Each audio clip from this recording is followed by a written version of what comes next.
அண்ணன் இப்படி கிடந்து உறங்குதாவளே, ராத்திரி இப்போ உறங்குவாங்களா? இந்நேரத்துல கிடந்து உறங்குனா அதெல்லாம் தூக்க வரும் மீனம்மா. எத்தனை மாத்திரை அள்ளி போடுறது, உறக்க வராம என்ன செய்யும்? சுகர் மாத்திரை, ப்ரெஷர் மாத்திரை அவ்வளோத்தையும் சாப்பிட வேண்டியது இருக்குல்ல.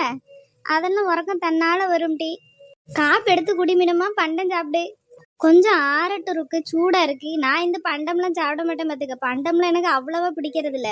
நானும் சாப்பிட மாட்டேன் மீனம்மா. நேற்று என் தங்கச்சிமையும் வந்திருந்தா பார்த்துக்க, எங்க ரெண்டு பேரையும் பார்க்கறதுக்கு.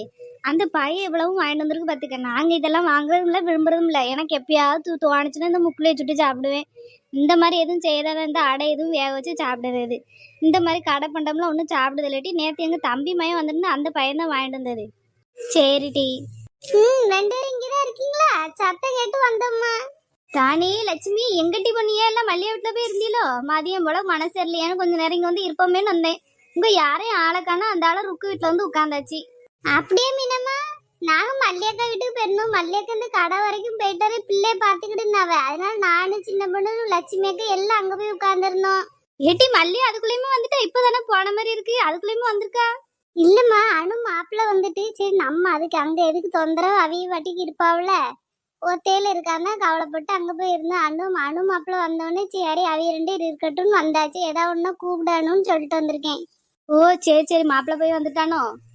இருங்கட்டி. மீனம்மா பையன் வீட்டுக்கு போ, வீட்டுக்கே போ. இப்படி ரங்குன்னு அங்க இங்கேயும் சுத்திட்டு அலையுதோம். மாட்டுக்கெல்லாம் தண்ணி எடுத்து வைக்கணும், இல்லைன்னா அவ்வளவுதான். முருகன் வேலை எடுத்து நின்றுவாரு. பூமாரியப்பா சும்மாவே கத்துவாரு. வீட்டுல வேலை பார்க்காம அங்கிட்டு இங்கிட்டு சுத்திட்டு இருந்தேன்னு வைங்களேன், அவ்வளவுதான். இருங்கட்டி போவோம். எடி காப்பி எடுத்துட்டு வரட்டா? இருங்க. ஏம்மா உட்காருங்க, பிறவு எடுக்கலாம். இப்போ உடனே எடுக்காட்டி என்ன, பிறவு எடுப்போம். இருங்கம்மா உட்காருங்க. சரியா? என்ன செஞ்சுச்சு? ஏன் மனசுக்கு தெரியல நீ? ஒண்ணும்லாட்டி. என்னம்மா ஒண்ணும்லன்னு ஒரு மாதிரி இழுக்குதியே, எங்கள்கிட்ட சொல்ல மாட்டீங்களோ? உங்கள்ட்ட சொல்லுறதுக்கு என்னட்டி, பழைய கதை தான். பழைய கதை என்ன போட்டு மறுபடியும் சொல்லிட்டே கிடக்கு. பழைய கதையா? என்னாச்சு? வேற யாரு? ஓ மாமியாரு ஓ நாத்தனார் கதை தான். அது எதுக்கு உங்களுக்கு மனசு இல்லாம போகுது? சேட்டி ராணி, ஓ நாத்தனார் புதுசு இருக்கேன்னு அந்த பையன் பேர் வேற எனக்கு மறந்துட்டடி. அந்த பையன் கூட வேலை பார்க்க பையனுக்கு உடம்பு சரியில்லை. அது எங்க வீட்டு பக்கம் தான் இருக்கான்.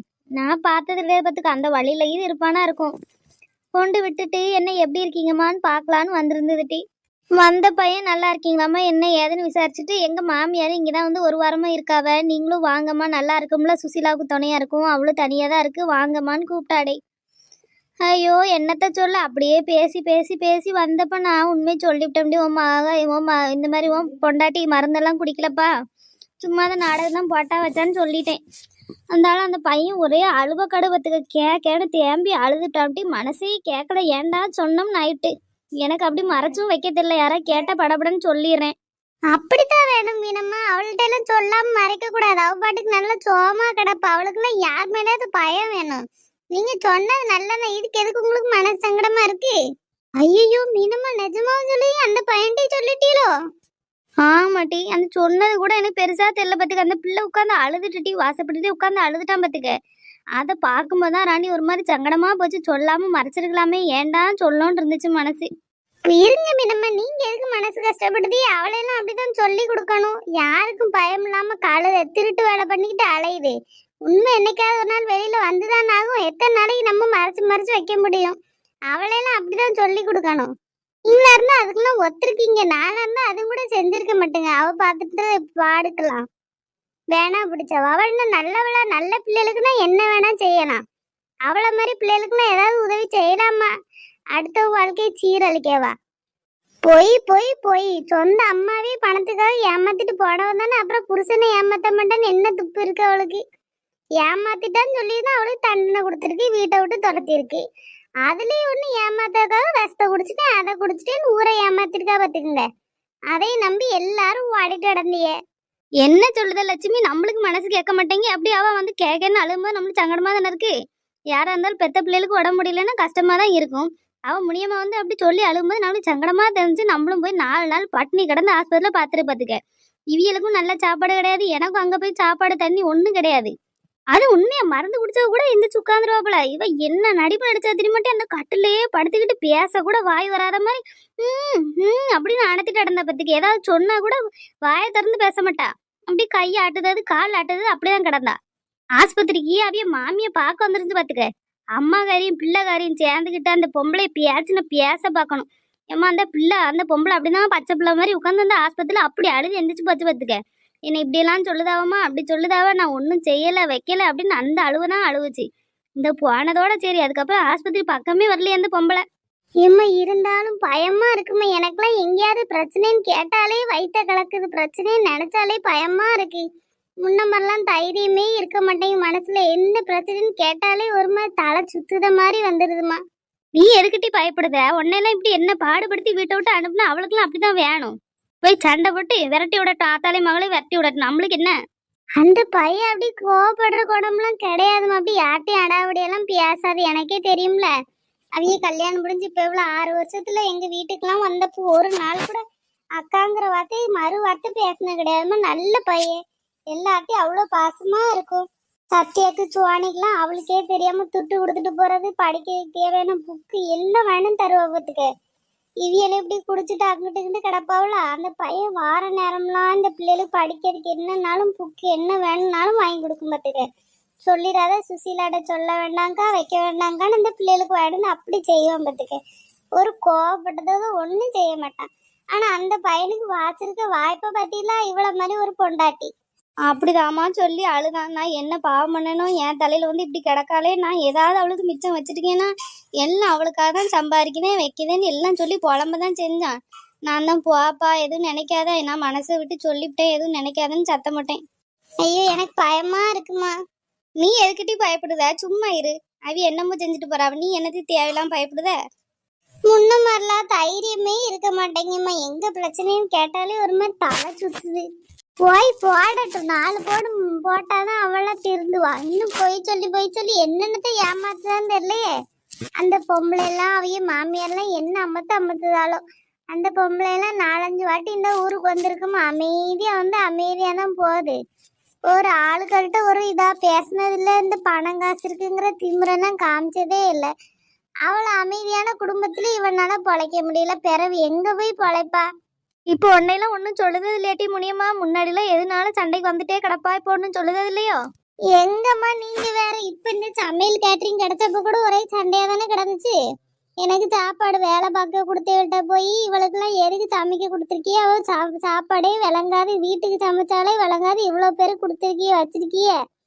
அவளுக்குலாம் ஆர்டர் கொடுக்காதீங்க வச்சுக்கிறீங்கன்னு சொல்லி அங்கே போய் சொல்லிட்டு வந்தாச்சு பார்த்துக்கிடுங்க. அதை மீறி நான் சமைச்சு கொண்டு வாசல்ல வச்சிருக்கேன், நான் பார்க்கல நினைச்சு 1 கிலோ உப்பை கொண்டு தட்டியாச்சு கேட்டிருக்க இந்த கேரியருக்குள்ள. அது நான் இந்த மேல இருக்க 2 கேரியர் கொஞ்சம் ஒழுகுதுன்னு ஒன்றும் போடாம வச்சிருந்தேம்மா. அந்த வெறும் கேரியருக்குள்ள கொட்டியாச்சு. சாப்பாடு எதுவும் கொட்டியிருந்தா என் நிலைமை என்ன ஆகுது யோசிச்சு பாருங்க. பிரச்சனையா தான் இருந்துச்சு, போய் சத்தம் போட தான் செஞ்சோம், என்ன செய்ய. இப்போ ஊர்ல இல்லைல்ல, எவ்வளோ நாள் ஆச்சு, 2 வாரத்துக்கிட்ட ஆகுது ஊரை விட்டு போய். அதான் கொஞ்சம் ஊர் அமைதியா கிடக்கு. ஏன் தான் இப்படி பண்ணுது அளவுனே தெரியல. அதுக்கப்புறம் என்ன 2-3 வாட்டி என்ன பார்த்து பேசினாம்ட்டி, நான் தான் சரியா சத்தமே கொடுக்கல. என்னத்தை போய் பேசியது? ஏன்டி பேசிட்டு தான்ட்டி இருந்தேன். நான் ஒரு வாட்டி சத்தம் மாட்டேன்னா இந்த கேட்டரிங்க போய் வேண்டான்னு சொன்னனால ஒரு வாட்டி சத்தம் மாட்டேன். அதுலேருந்து நான் சத்தம்லாம் போடலை, ராணிக்கு சப்போர்ட் பண்ணி பேசினேன்னா. அதுலேருந்து ஏன்ட்டையும் பேசலை, என்ன பார்த்தா அப்படியே திருப்பிட்டு போயிடுறது. போனா போகட்டும், இருக்கட்டும். இப்போ என்ன வாழ்க்கை எப்பதான் மாறுமோ, ஒண்ணு முடிஞ்சா ஒண்ணு பிரச்சனை வந்துட்டே இருக்குமா. ஏதாவது காதல கேட்டாலே என்னமோ மாதிரி இருக்கு, மனசே சங்கடமாயிருது. என்னைக்குதான் இதெல்லாம் மாறும் தெரியல. இடிய தொந்தரவு இருந்தா இல்லாம இருந்தாலே போதுமா. நான் வேற என்னத்துக்கும் போக மாட்டேன். சொத்து கொடுங்க 10 கொடுங்கன்னு ஒன்னத்துக்கும் போக மாட்டேன். இன்னும் தொந்தரவு பண்ணாம இருந்தா மட்டும் போதும். நீ எதுக்கு சங்கடப்படுத? நீ வந்துட்டில, அதோட விட்டுரு. உன் பிள்ளை உன் புருஷன் அதை மட்டும் நீ பாரு. சம்பாரிச்சு எப்படி பிள்ளைகளை படிக்க வைக்கிறது, முன்னேற்றம் மட்டும் யோசி. சும்மா அவியலெல்லாம் மட்டும் யோசிக்கண்டா. அவி என்னமோ செஞ்சுட்டு போறாவ. அதை சொன்னா அவன் மண்டையில எங்க ஏறுது? போட்டு தேவையில்லாம எல்லாத்தையும் போட்டு யோசிச்சுக்கிட்டு தலையை போட்டு பிச்சுட்டடாக்கா. என்னை பார்க்கவே முடியல. இடையில வரலாம்ல, போன் போட்டாலும் எடுக்க மாட்டேங்குது. என்னதான் அப்படி பிஸி. பஸ்லாம் இடையில வந்து பாப்பி எப்பல வாரதே இல்லை, ஒன்றும் இல்லை. என்ன பண்றது, வேலை அப்படி இருக்கு. நான் தான் சொன்னோம்ல, நான் தான் ஊர்லயே இல்லை, வெளியூர் போயிட்டேன். இல்லைன்னா போன் எடுக்காம நான் எங்க பார்ப்பேனே. அது உங்களை எல்லாம் பார்க்காம எங்க இருக்க போறேன். சரி, நீ புதுசா தொழில் தொடங்க போறேன்னு சொன்னியே, என்னாச்சு? அன்னைக்கு என்னால வர முடியல. நீ பூஜை கூப்பிட்ட அன்னைக்கு எப்படி போகுது? வேலையில நல்ல முறையா போதா? நீ வந்துச்சுன்னே இப்போ ஒரு 2-3 ஆர்டர் கிடைச்சது. ஒரு பர்த்டே ஆர்டர் பண்ணோம், அதுக்கப்புறம் ஒரு ஊருக்கு ஹாஸ்டலுக்கு செஞ்சு கொடுத்தா. அதுக்கப்புறம் கோயிலுக்கு ஒரு வாட்டி வந்துருந்துச்சுனே பிரசாதமா என்னமோ கொடுக்கணும்னு சொல்லி கொஞ்சம் பல்கா ஆர்டர் கொடுத்துருந்தாவ, அதெல்லாம் செஞ்சு கொடுத்தாவ. நல்லா தானே போயிட்டு இருக்கு. இப்போ கொஞ்சம் டல்லா இருக்குன்னே. அது ஒவ்வொன்னாதான்பா பிடிச்சு வாரு. இப்பதானே ஆரம்பிச்சிருக்கே, முகூர்த்தம்லாம் வரும்போதுதான் வரும். பிள்ளைலாம் நல்லா இருக்கா? ரெண்டு பேரும் நல்லா இருக்கவனே, ஸ்கூலுக்கு தான் போயிட்டு இருக்காவ. பெரியவளுக்கு அடுத்த வருஷம் காலேஜ் சேர்க்கணும்ல. ஆமாண்ணே, இந்த வருஷத்தோட முடியுது 12வது. அடுத்து காலேஜ் தான் சேர்க்கணும். உங்களுக்கு தெரிஞ்ச நல்ல காலேஜ்ல ஏதாவது சொல்லணும் என்னண்ணே. உனக்கு பண்ணாம யாருக்கு பண்ண போறேன்? பிள்ளை 12வது ரிசல்ட் வந்தவொடனே மட்டும் போன் போட்டு சொல்லு. உனக்கு எந்த காலேஜ்ல வேணுமோ அந்த காலேஜ்ல நான் சீட் வாங்கி தரேன் என்ன. நல்ல முறையா படிக்க வை. பொம்பளை பிள்ளைகள் தானே வீட்டுல இருக்க விட்டுறாது என்ன. நல்ல முறையா படிக்கணும். படிப்பு தான் அந்த பிள்ளைகளை காப்பாத்தும். இல்ல இல்லண்ணே, அந்த முட்டாள்தனம்லாம் பண்ணக்கூடாதுன்னு தான் இருக்கேன். அதெல்லாம் எப்பவும் மறந்துட்டேன். பிள்ளைகளை எப்படியாவது படிக்க வச்சு கரை சேர்த்து விட்டுறணும். யாரு கையும் நம்பாம அந்த பிள்ளைகள் ஏதோ ஒரு தொழில் பண்ணி பொழைச்சுக்கிடட்டும். அவிய செய்வாவ இவிய பாப்பாவன்னு யாரையும் நம்பாம அந்த பிள்ளைகள் ஏதோ ஒரு தொழில் வச்சு பொழைச்சுக்கிட்டா போதும். இப்போ உங்க அம்மா தங்கச்சி எல்லாம் எதுவும் பிரச்சனை பண்றது இல்ல வேலு? அதுக்கப்புறம் எதுவும் வந்து பிரச்சனை எதுவும் பண்ணாவலாம்? இல்ல இல்லண்ணே, அதுக்கப்புறம் ஒரு 2 வாட்டி சின்ன சின்ன பிரச்சனைலாம் வந்துச்சு. அதோட நான் சத்தம் மட்டும் ஒதுங்கினதான். பார்க்கறது கூட இல்லண்ணே. நான் பார்த்தே ரொம்ப நாள் ஆச்சு. என்ன செய்யுது ஏது செய்யுதுன்னு என்னன்னு தெரியல. பேசுறதும் இல்லண்ணே. சரி சரி, ஒதுங்கியே இருங்கம்மா. அதான் உங்களுக்கு நல்லது. நீ உன் குடும்பத்தை பாரு, உன் பிள்ளைகளும் பொண்டாட்டின்னு. அதுக்குன்னு உங்க அம்மா தப்பு பண்ணுச்சு. இருந்தாலும் அவிய உடம்பு சரியில்லாமலாம் கிடக்கும்போது பார்க்கணும் என்ன. அது உன்னோட கடமை தானே. கடமையே செய்யணும். இப்ப நல்லா தானே இருக்கு. அது பாட்டுக்கு நல்லா தான் தெரியுது. இந்த இடத்தெல்லாம் ஒத்திக்கி விட்ட காசுல எல்லாம் வந்தா வந்துட்டு இருக்கு போல. அதெல்லாம் செலவு பண்ணிக்கிட்டு அது பாட்டுக்கு இருக்கு. சரி சரி வேலு, என்னை வாங்க வீட்டுக்கு போலாம் வாங்க. ரொம்ப நாள் ஆச்சுல. ராணி உங்களை கேட்டுக்கிட்டே தான் இருக்கா. வேலு, ஒரு முக்கியமான இடத்துக்கு போயிட்டு இருக்கேன். உன்னை பார்த்தே ரொம்ப நாள் ஆயிடுச்சு. இருந்தா இங்க வர சொன்னேன். இல்லைன்னா உன்ன வீட்டுக்கு வர நேரா வீட்டுக்கு வந்திருப்பேன்ல. இங்க இருந்து இன்னும் ஒரு 50 கிலோமீட்டர் எனக்கு தள்ளி போகணும். நான் இன்னொரு நாள் ஃப்ரீயா இருக்கும்போது கண்டிப்பா கூப்பிட்டுட்டு வாரேன் என்ன. இப்படியெல்லாம் சொல்லுதியே, எங்க வாரியே? வாரேன் வேலு, கண்டிப்பா வாரேன். சரி சரிண்ணே.